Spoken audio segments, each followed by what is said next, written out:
ನಮಸ್ಕಾರ, ಮತ್ತೊಂದು ವಿಡಿಯೋಕ್ಕೆ ಸ್ವಾಗತ. ನಾನು ನಿಮಗೆ ಹೇಳ್ದಂಗೆ ಇಲ್ಲೊಂದು ಸಣ್ಣ ಒಂದು ಹಾವಿನ ಮರಿಯನ್ನು ಹಿಡಿದಿದ್ದೀನಿ. ಇವಾಗ ಬಾಟ್ಲಲ್ಲಿ ಹಾಕಿದ್ದೀನಿ.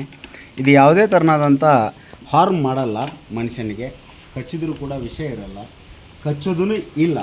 ನೆನಪಿಟ್ಕೊಳ್ಳಿ, ಈ ಥರ ಇನ್ಸೆಕ್ಟ್ಗಳು ನಿಮಗೆ ಸಿಕ್ಕಾಗ ನೀವು ಅದನ್ನು ಸೇಫಾಗಿ ತೊಗೊಂಡು ಹೊರಗಡೆ ಬಿಡುವಂಥ ಕೆಲಸನ ಮಾಡಬೇಕು. ಇದು ನೋಡಿ, ಇದು ಕೂಡ ತುಂಬ ಜನ ಹೇಳ್ತಾರೆ ಎರಡು ತಲೆ ಹಾವು ಹಾಗೆ ಹೀಗೆ.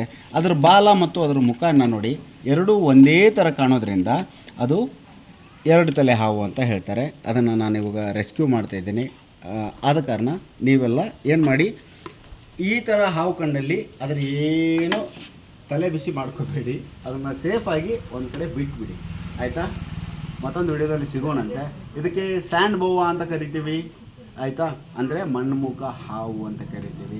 ಇದು ಕಿವಿನಲ್ಲಿ, ದನಗಳ ಕಿವಿಲಿ ಹೋಗ್ತದೆ, ಅದೆಲ್ಲ ತಪ್ಪು ಕಲ್ಪನೆ.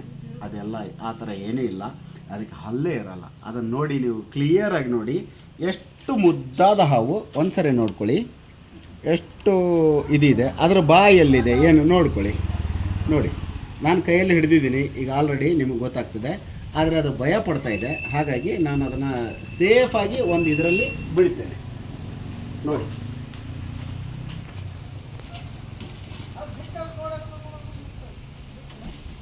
ಓ ಹೆದರಬೇಡ ಮಾರಾಯ, ನಾನು ಇದ್ದೀನೋ, ನಾನು